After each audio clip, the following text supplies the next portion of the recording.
तो ऐसा ही कोई नंबर, ऐसा नंबर देश के किसानों को दिया जाता ना कि देश के किसानों भाई आप आइए हमसे बात कीजिए, किस नंबर पर बात करेगा? ये मोदी नहीं मदारी है, झूठ बोलने की पैदाइशी बीमारी है।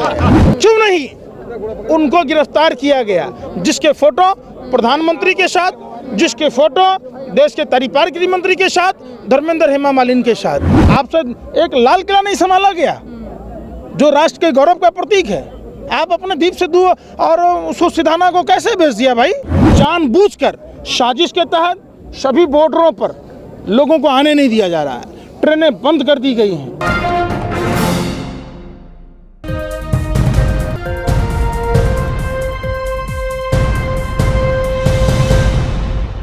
प्रधानमंत्री का डिजिटल इंडिया देख लीजिए। एक तरफ तो कहते हैं कि एक फ़ोन कॉल की दूरी है मेरे और किसानों के बीच में, और दूसरी तरफ जहां पर धरना विरोध प्रदर्शन हो रहा है वहां पर किसानों के लिए जैमर लगा दिए जाते हैं, फ़ोन बंद कर दिए जाते हैं, नेट सेवाएं बंद कर दी जाती है। बात करने के लिए पंकज श्रीवास्तव जी मेरे साथ मौजूद हैं। क्या लग रहा है पंकज श्रीवास्तव जी, क्या होगा? आंदोलन किस दिशा में जा रहा है? देश की दूसरी आज़ादी की लड़ाई देश के अन्नदाता किसान भाई लड़ रहे, तो आपको पता ही है हमारे बाप दादाओं ने लड़ी गोरे अंग्रेजों से लड़ाई, उनको गोरे अंग्रेजों को खदेड़ा। अब इनके जो दलाल और मुखबिर बचे थे हिंदुस्तान में, अब पूरी देश उनसे लड़ रही है, काले चोरों से। प्रधानमंत्री जी कहते हैं एक फ़ोन कॉल की सुविधा है। पत्रकार महोदय आप सुनिए, प्रधानमंत्री जी कहते हैं एक फ़ोन कॉल की दूरी है, तो जसोदाबेन जी से बात करने के लिए फ़ोन कॉल की ज़रूरत तो थी नहीं। ये कन्फ्यूज़न तो प्रधानमंत्री जी सिर्फ दृढ़ इच्छा शक्ति से मिटा सकते थे। आप समझिए, अपने भी जीवन को क्या किए भगवान जाने, लेकिन जसोदाबेन जी की ज़िंदगी तो खराब कर दी। हम फिर बात, लेकिन एक फ़ोन कॉल में और मन की बात में, ये मन की बात जिसके मांग में सिंदूर भरा, सिर्फ अपनी अहम को, अहंकार को वही छोड़ देते तो उस बेचारी की जिंदगी नरक नहीं होती। तो समझ सकते हैं कि प्रधानमंत्री कितने बड़े अहंकारी घमंडी हैं। ठीक है, लेकिन प्रधानमंत्री अब खुद सामने से आकर कह रहे हैं कि एक फोन कॉल की दूरी है, मुझसे बात करिए। ये वो भी दूरी नहीं है, वो भी दूरी नहीं है जो राजनाथ सिंह जी कहते थे कि देश के भगवान आए हैं। तो जब भगवान आए हुए हैं तो प्रधानमंत्री जी क्यों नहीं इनका स्वागत करते हैं? इनका स्वागत कब करोगे? कब आप इनको बुलाओगे? आप रामलीला मैदान में बुलाओ, प्रतिदिन आप देखिए। एक सुनिए ना पत्रकार महोदय, एक षड्यंत्र के तहत 5 जून को ये काला अध्यादेश लाया गया। पहला षड्यंत्र, जब 31 दिसंबर के बाद कोरोना आपदा में ढूंढने की जरूरत थी, लोगों की परेशानियों को इन्होंने आपदा को अवसर में बदलने का काम किया। ऐसी क्या जल्दी थी कि जब लोकसभा और राज्यसभा बंद थे तो प्रधानमंत्री जी ये तीनों कृषि काला कानून लाए। आप समझिए, उसके बाद मीडिया पर ट्रेंड चलता है और भाजपा के तमाम नेता जाति से जोड़कर, धर्म से जोड़कर, भाषा और प्रांत से जोड़कर देश के किसानों को कमजोर कर रही थी। षड्यंत्र है ये। अब उससे आइए षड्यंत्र, हम वार्ता कर रहे, तारीख पर तारीख, तारीख पर तारीख, तारीख पर तारीख। अरे सुन तो लीजिए, खुद तारीख देने को तैयार हैं। बता तो रहे भैया, ये मोदी नहीं मदारी है, झूठ बोलने की पैदाइशी बीमारी है। तारीख पर तारीख देने की जरूरत क्या है? आप समझिए, तारीख ही देना था तो फिर आप उसी समय कह देते ना कि ये कॉल कीजिए, यही नंबर दे देते जसोदाबेन जी को। कौन सा नंबर है कि देश के किसान प्रधानमंत्री जी से बात करेंगे, आप वहाँ के बैठक बात होगी? कोई नंबर तो जारी कीजिए। समझिए, जैसा आपने भाजपा सदस्यता अभियान में नंबर जारी किया, CA NRC में नंबर जारी किया, जिस कोरोना आपदा में ढोल तो पिटवाया, नगारा पिटवाया, भाजपा 40 साल पूरा होने पर दिया टॉर्च मोमबत्ती जलवाया, तो ऐसा ही कोई नंबर, ऐसा नंबर देश के किसानों को दिया जाता ना कि देश के किसानों भाई आप आइए हमसे बात कीजिए, किस नंबर पर बात करेगा? ये हो गया। फिर उसके बाद जब 60 से अधिक दिन हो गए, 26 नवंबर से लेकर 26 जनवरी तक लगातार देश के किसान आंदोलन कर रहे थे, तो क्या प्रधानमंत्री जी की मंशा साफ नहीं थी? 26 जनवरी को जब राष्ट्रीय पर्व के दिन किसान पैरेड में शामिल होने की बात सुप्रीम कोर्ट से लेकर देश के प्रधानमंत्री तमाम मीडिया तक कर चुके थे, तो दिल्ली पुलिस एंड टाइम पर रूट डाइवर्ट क्यों की? देखिए साजिश। उसके बाद है ये साजिश, जब लोगों जब मालूम था सरकार को कि किसान जाएंगे तो इतने बड़े बड़े पत्थर के बुलडोजर और कंटीले तार क्यों लगाए? साजिश। उसके बाद 26 जनवरी के बाद दीप सिद्धू और लखा सिधाना अगर फेसबुक लाइव नहीं करता तो आज देश के किसानों के ऊपर क्या बीत रही होती? इससे बड़ा साजिश षड्यंत्र प्रयोग होता है क्या? क्यों नहीं उनको गिरफ्तार किया गया, जिसके फोटो प्रधानमंत्री के साथ, जिसके फोटो देश के तरीपार गृह मंत्री के साथ, धर्मेंद्र हेमा मालिनी के साथ। अब आइए आप साजिश।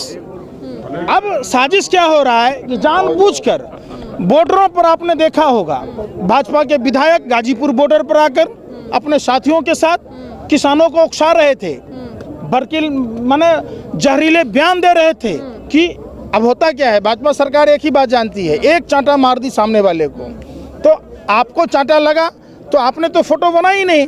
भाजपा के लोग कैमरे लेके खड़े होते हैं, जैसे ही आप जवाब में मारोगे तब तक वो फोटो खींच ली। तो सरकार इसी मेथड पर चल रही है। अब आपने देखा होगा टिकरी बॉर्डर पर 2 डंपर इतने बड़े बड़े पत्थर के टुकड़े थे, कहाँ से आए? क्या कर रही थी सीसीटीवी कैमरे? कहाँ थे दिल्ली पुलिस और वहाँ जो सिक्योरिटी में तैनात लोग थे? क्यों लोगों के रास्ते जानबूझ के रोके जा रहे हैं? इसके पीछे सबसे बड़ा षड्यंत्र किया है। अरे सुनिए ना, किसी को नहीं आने दिया रहा है। सरकार की मंशा साफ है कि देश के किसान आंदोलन में जो लोग मदद करने जा रहे हैं उनको रोका जाए। दूसरी मंशा उनकी ये है कि देश के किसानों को, आम नागरिकों के सामने जब आम नागरिकों को परेशानियां होगी तो वो किसानों से नफरत करेंगे। ये नफरत के बीज बोलने वाले लोग हैं, ये वही लोग हैं। सुनिए, पत्रकारों को भी गिरफ्तार किया जा रहा है, गिरफ्तार कर रहे हैं। सबको कौन बचा है भैया? बताओ ना पत्रकार महोदय। शिक्षा की बात करें तो मीडिया तो लगातार जो कवरेज करी मीडिया ने और जो वीडियोस दिखाई उसमें दिखाया गया कि किसानों की तरफ से पुलिस कर्मियों पर हमला हुआ है। मैंने आपको क्या कहा? किसी ने आपको 2 थप्पड़ मारा तो आप समझिए आपने तो फोटो खींची नहीं, लेकिन हम षड्यंत्रकारी हैं तो जैसे ही आप हाथ उठाओगे हम आपको फोटो खींच लिए। तो हम तो प्री प्लान है ना कि आपको फोटो खींचना है। तो किसानों को चौकन्ना नहीं रहना चाहिए था जब प्री प्लान था सब कुछ? तो जामिया में कौन चौकन्ना था? कपिल गुर्जर को फिर भी पकड़ा, कार्रवाई हुई। दिल्ली दंगे अनुराग ठाकुर, परवेश साहिब सिंह वर्मा, कपिल मिश्रा ने कराए, प्री प्लान था। कौन मौजपुर में पत्थर लेके आया? कौन डीएसपी के सामने भड़कीले बयान दिया? कपिल मिश्रा पर कार्रवाई हुई। उल्टा जिस जज ने संज्ञान लेने की बात की उस जज की ट्रांसफर हो गई। आपने देखा होगा जेएनयू में बहन आईसी घोष के सर फाड़ दिए गए, तमाम छात्र छात्राओं को मारा गया। कोमल शर्मा अखिल भारतीय विद्यार्थी परिषद की थी, क्या उन पर कार्रवाई हुई?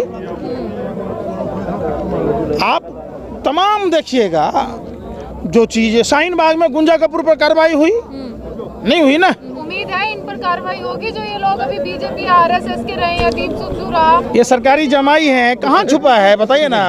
5 दिन लगता है। देश के किसानों को डीजल नहीं दीजिए, उनके घर पर चिट्ठी भेज दीजिए सरकारी कि आइए आपको गिरफ्तार करेंगे, तो क्या सरकारी जमाई है? इनको पकड़ने में शर्म आ रहा है। यही है देश की कानून व्यवस्था। आपसे एक लाल किला नहीं संभाला गया जो राष्ट्र के गौरव का प्रतीक है। आप अपने दीप सिद्धू और सिधाना को कैसे भेज दिया भाई? कौन जाने दिया? लोहे के इतने बड़े बड़े गेट लगे हुए हैं। किसानों को एक साजिश के तहत बदनाम कराने की और करने की पूरी कोशिश देश के दलाल मीडिया के भर पे पत्रकार और सरकार में निकम्मे निठल्ले जो लोग बैठे हैं वो परेशान कर रहे हैं। परंतु कहीं ना कहीं अभी ने उग्रवादी का नाम दे दिया गया। संबित पात्रा की मैं बात करूंगी, उन्होंने बोला है कि जिसको हमने किसान समझा, इस देश का अन्नदाता समझा, वो तो उग्रवादी निकला। संदीप पात्रा से बड़ा उग्रवादी है कोई? उससे बड़ा आतंकवादी है कोई? बताओ ना। बैठ के 24 घंटा सरकारी सैलरी ले रहा है। गुजरात गैस लिमिटेड को ओएनजीसी में टेक ओवर कर दिया गया। ओएनजीसी से 27 लाख रुपया हराम का खाता है। वहाँ था, आप समझिए, 12 हिंदू राव में डॉक्टर था, महिला के साथ क्या हुआ? उड़ीसा में जाके चुनाव में धोती चंदन टीका लगा घूम घूम के बैठ के खाता था। यहाँ खाने में शर्म आ रहा है। कुत्ते को घी हजम नहीं होता है ना। आप समझिए, जब नोटबंदी था तो 66.5 लाख रुपया, वो भी बगैर नॉन बैंकिंग संस्था है जिससे परमिशन लिए हुए नॉन बैंकिंग संस्था चला रहा था। कैसे चला रहा था? संदीप पात्रा कोई सांसद नहीं है, लेकिन बुलानी के नाम पर मकान आवंटन करके रह रहा है।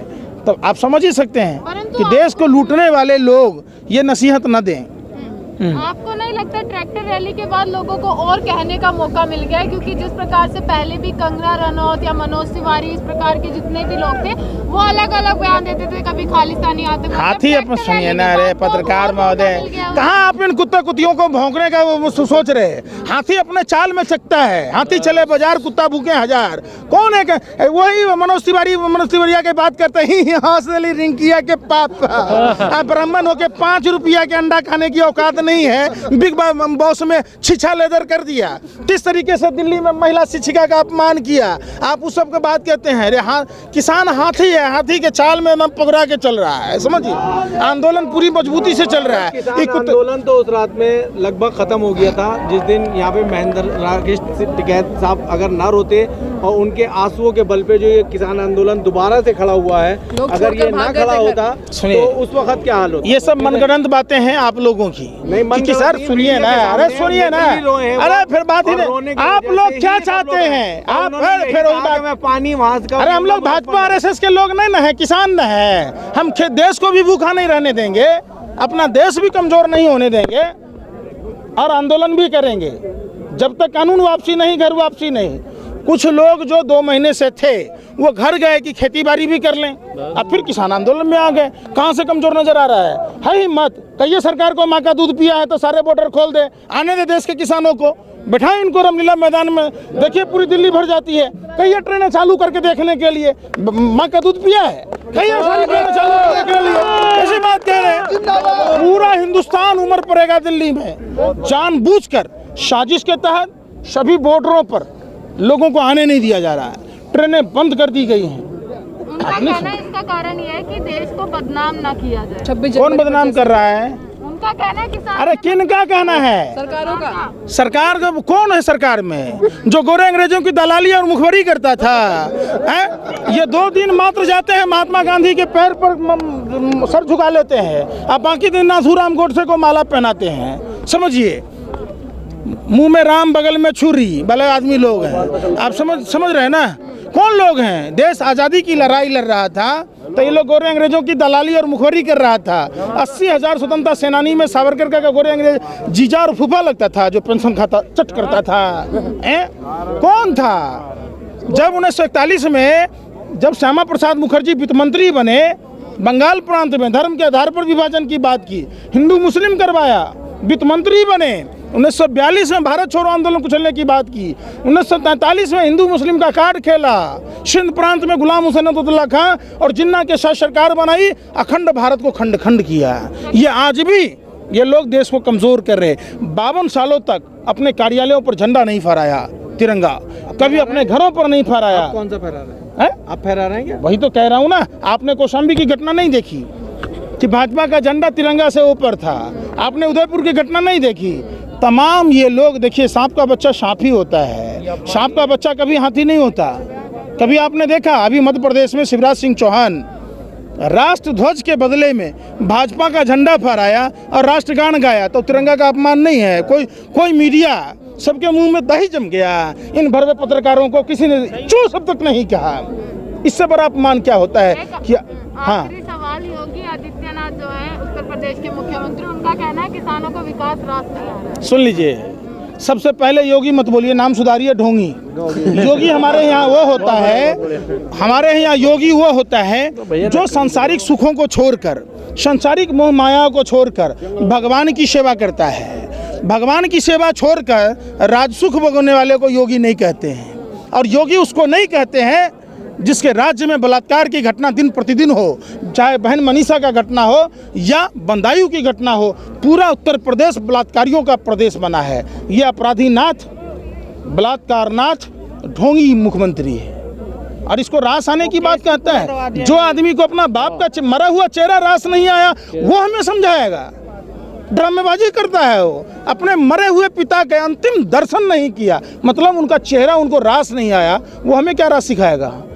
जिस तरह से राष्ट्रपति जी ने बोले हैं कि एक किसान बिल बहुत अच्छा बिल है और इस पे थोड़ा अमल किया जाएगा, तो क्या आप लोग अमल करेंगे?